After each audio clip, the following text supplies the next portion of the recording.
orang yang masih kerja di pabrik atau perusahaan-perusahaan untuk nggak pernah ikut dalam serikat pekerja. Kenapa?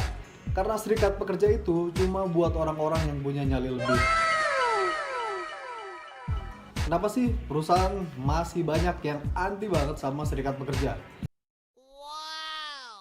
Kalau perusahaan yang anti serikat pekerja, artinya perusahaan itu tidak menjalankan peraturan-peraturan yang ada dan berlaku di negeri ini. Serikat pekerja selalu dianggap sebagai musuh manajemen, musuh pengusaha.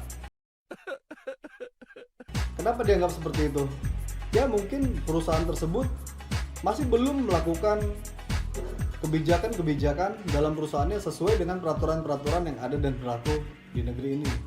Pengusaha akan selalu cari untung sebesar-besarnya dengan modal yang sedikit-dikitnya. Salah satu belanja pengusaha yang paling besar adalah belanja tenaga kerja. Oleh karena itu banyak hal-hal yang harus dikurangi untuk menekan biaya.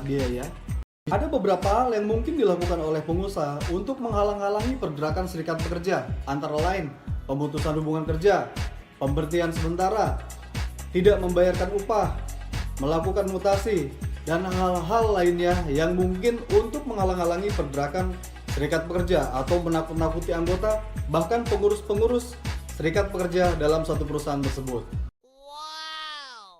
Bahkan ada kalanya pihak manajemen melakukan kampanye apa? Kampanye anti serikat pekerja. Adapun sanksi pidana terhadap pengusaha yang menghalang-halangi pergerakan serikat pekerja serikat buruh yang ada di dalamnya adalah diatur dalam pasal 43 Undang-Undang Nomor 21 Tahun 2000 tentang serikat buruh, serikat pekerja. Apa sih sanksi pidananya? Sanksi pidananya adalah 1 tahun kurungan badan minimal dan 5 tahun maksimal. Juga denda 100 juta minimal dan 500 juta maksimal. Jadi pengusaha yang coba menghalang-halangi, pikir 2 kali deh. Oke? Jadi sebenarnya nggak ada yang perlu takutin kan? Karena apa? Karena hak kita sebagai pekerja buruh itu dilindungi bro sama undang-undang.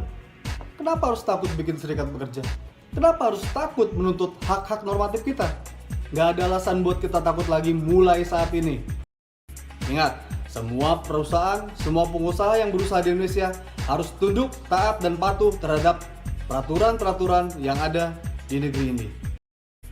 Oke, gue rasa nggak ada lagi yang perlu lu takutin sebenarnya waktu lu punya niat, punya rencana untuk ngebentuk serikat pekerja, serikat buruh di dalam perusahaan lu untuk memperjuangkan hak-hak pekerja yang ada dalam satu perusahaan. Lu nggak usah takut, kita dilindungi undang-undang. Ada sanksi pidana terhadap pengusaha yang apabila mereka menghalang-halangi pergerakan kita sebagai serikat buruh, mereka akan dikenakan sanksi pidana sesuai dengan yang tadi gue sebutin. Tadi undang-undang gue tulisin di bawah ya. Undang-undang Nomor 21 Tahun 2000 tentang serikat pekerja serikat buruh, pasarnya pasal 43. Di situ ada jelas tercantum sanksi pidana terhadap pengusaha yang menghalang-halangi pergerakan serikat pekerja.